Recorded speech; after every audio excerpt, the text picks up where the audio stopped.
Merci Pascal, c'est magnifique. Et là, donc, à partir du ciel de Léonard, on redescend sur Terre avec Alice Aurélie, même hydrogéologue et chef coordinatrice de l'unité de l'UNESCO pour la gestion équitable des eaux souterraines transfrontalières ainsi que les enseignements humains. Merci Alice.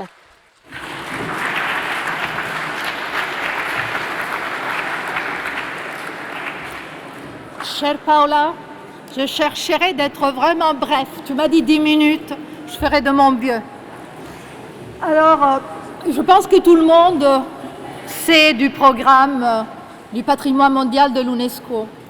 Mais, et c'est très important pour nos jeunesses et pour les étudiants, savoir qu'à l'UNESCO, il y a aussi un programme qui étudie les ressources en eau. C'est un programme intergouvernemental complètement dévoué à l'étude, à la gestion, à la gouvernance et au partage des eaux, et des eaux de surface et des eaux souterraines. Et justement, j'ai la responsabilité de cette composante du programme. Léonard da Vinci, dans les présentations précédentes, tout le monde a parlé de cet intérêt de Leonardo da Vinci pour l'eau, pour la gestion, le mouvement de l'eau. Et effectivement, il a passé une grande partie de sa vie à observer, à comprendre, à chercher de comprendre. Peut-être pourquoi? Parce que bon, il est de Florence et l'Arno, c'est le fleuve à Florence qui avait des inondations et qu'il a eu de grandes inondations jusqu'à 1966, destructrices de la ville. Et dans sa logique, il cherchait de comprendre comment comprendre l'eau pour pouvoir sauvegarder l'humanité, la ville, l'homme des effets nocifs et néfastes de ces inondations. Vous voyez ces deux images, un de Leonardo et l'autre, voilà, c'est exactement la même chose. C'est encore aujourd'hui l'Arno à Florence. Mais le problème qui se sont posés dans l'histoire et dans l'Antiquité, beaucoup de philosophes, beaucoup de scientifiques, c'était justement la phase cachée du cycle de l'eau, la phase cachée de le cycle hydrologique, c'est-à-dire les eaux souterraines. Et il y a eu que quelques génies, le philosophe grec Anaxagore et Vitruve, un architecte romain, et Leonardo, qui peut-être a eu cette intuition d'attribuer l'origine de l'eau. Les satellites d'aujourd'hui, sauf un qui s'appelle GRACE, qui nous donne la possibilité, avec la mesuration de changement de masse, d'avoir une idée sur de grands aquifères au niveau de l'échelle mondiale. Les satellites aujourd'hui, ils ne nous aident pas pour pouvoir étudier les eaux souterraines. Ce qu'on voit, c'est la partie superficielle. Et voilà, dans l'Antiquité et encore aujourd'hui, on a beaucoup du mal à connaître et à étudier les eaux souterraines. Mais dans l'Antiquité, l'origine de l'eau souterraine était inconnue. Et Leonardo, il a fait beaucoup d'observations, d'études là-dessus. Et personne ne comprenait vraiment la source, cet jaillissement de l'eau tout d'un coup dans les rochers. Effectivement, c'est rien d'autre que le cycle de l'eau souterraine qui arrive en surface.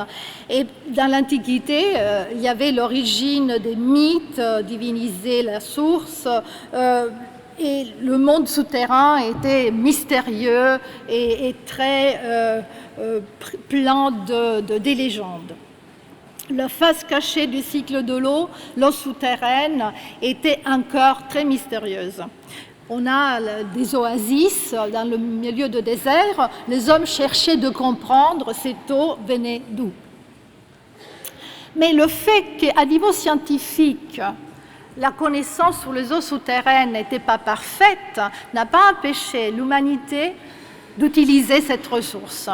Si, à l'époque de la Perse, en 2500, ils avaient trouvé des systèmes pour pouvoir joindre ces nappes profondes et pouvoir les utiliser. C'est la civilisation que nous, hydrogéologues, appelons des canates, cette galerie transversale qui prenait de l'eau souterraine pour pouvoir l'utiliser à la surface.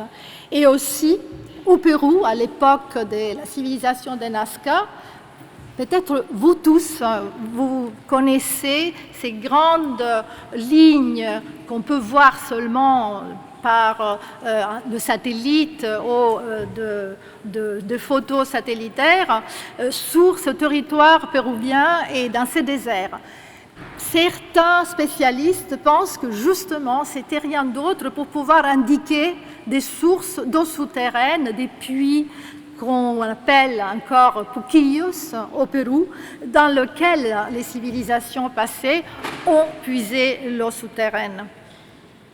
Mais le grand problème, justement, pour la compréhension du cycle de l'eau, c'était la méconnaissance du mouvement et de l'origine et de la résurgence de ces eaux souterraines. Et là, Leonardo, il a eu, avec l'observation, une idée géniale, une intuition, son capacité d'observer la nature lui fait comprendre que le cycle de l'eau n'a pas de commencement et n'a pas de fin, c'est un cycle continu, c'est vraiment un cycle, et les eaux souterraines font partie de ce cycle.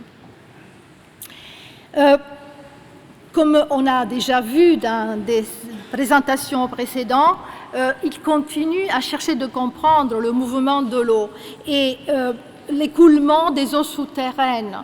Encore aujourd'hui, je dois dire, avec toutes les technologies qu'on possède, les modèles mathématiques, le modèle numérique, les systèmes experts, l'intelligence artificielle, il faut malheureusement aller sur le terrain et chercher de comprendre la géologie et voir l'environnement pour comprendre comment la gestion et l'écoulement des eaux souterraines marchent. Et une des choses importantes, c'est la connaissance des étages. Par exemple, tout ce qui est maintenant le désert d'Afrique du Nord, à une certaine époque du Quaternaire, était une forêt luxuriante. Et il y avait des lacs et des fleuves. Et il y a des aquifères aujourd'hui, des très grands aquifères, des aquifères partagés par plusieurs États, qui sont rien d'autre qu'un héritage du passé, c'est-à-dire de l'eau fossile presque, dans laquelle ne peut pas vraiment se recharger avec une précipitation comme celle d'aujourd'hui, qui a maintenant plusieurs millénaires. C'est-à-dire, il y a aussi un aspect éthique dans la gestion de l'eau souterraine comme héritage du passé et héritage pour les générations futures, quand des aquifères ne sont pas renouvelables, surtout si on pense à l'impact du changement climatique. Mais malheureusement, après Léonard, on a donné beaucoup plus d'attention à une idée sur les eaux souterraines qui était celle de l'origine, qu'il venait dans l'intrusion de la mer vers la Terre. Pourquoi les eaux souterraines sont importantes? Parce que c'est la grande réserve d'eau douce de la planète. C'est vraiment la partie plus importante de l'eau douce disponible sur toute la planète. Les eaux souterraines sont les seules sources d'eau dans les zones désertiques. Ils fournissent de l'eau potable à 50% de la population mondiale et représentent 43% de l'eau utilisée pour l'agriculture. C'est-à-dire notre sécurité alimentaire dans beaucoup de régions dépend des eaux souterraines. Et pas seulement ça. Les fleuves et les écosystèmes aquatiques, comme les zones humides, dépendent beaucoup de la résurgence de ces eaux souterraines. Vous voyez dans cette image une explication immédiate de certains pays et de leur dépendance aux ressources en eau, notamment en Asie, la dépendance, et en Inde, la fameuse révolution agricole verte de l'Inde est due à la possibilité d'utiliser beaucoup de ressources d'eau souterraines dans cette région. Très brièvement, il y a une complication diplomatique très sensible. Beaucoup de ces aquifères qui contiennent les eaux souterraines sont transfrontières. c'est-à-dire c'est des ressources partagées qu'on connaît peu. L'UNESCO, ça fait déjà plusieurs dizaines d'années qu'il cherche de cartographier, faire des maps et des cartes pour savoir où se trouvent ces aquifères. Et notamment, au dehors de l'Europe, on en a déjà cartographié plus de 300. Mais il y a un problème de coopération, de diplomatie pour la paix, pour le partage de cette eau, qui devient de plus en plus important, surtout dans des zones semi-arides, arides, où la guerre de l'eau pourrait se déclencher. À niveau de droit international, on n'a pas parlé beaucoup de droit, sur les eaux souterraines, il y a encore une très très faible législation. Je ne parle pas de la France, de l'Europe, où on a la coopération active, mais dans beaucoup de régions, la législation sur les eaux souterraines est inexistante ou très faible. Et pour le partage des aquifères transfrontières, on a seulement, sur 300 qu'on a cartographiés, seulement 6 accords entre les pays qui partagent 6 aquifères transfrontières. Avec les nouvelles technologies, bien évidemment, on cherche de comprendre mieux et d'étudier mieux ces systèmes souterrains.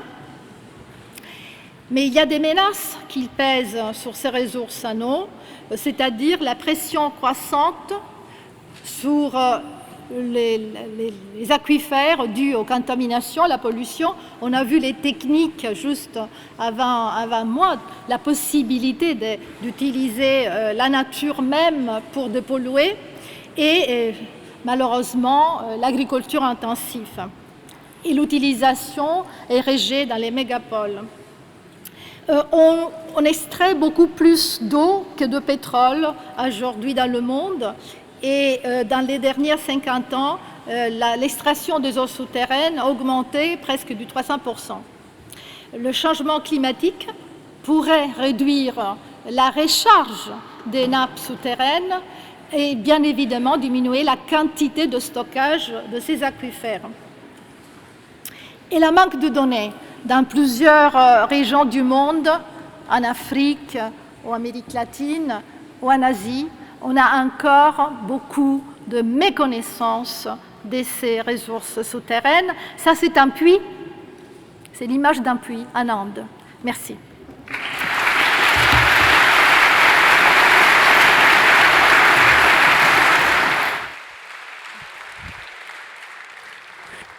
Merci Alice pour cette formidable présentation.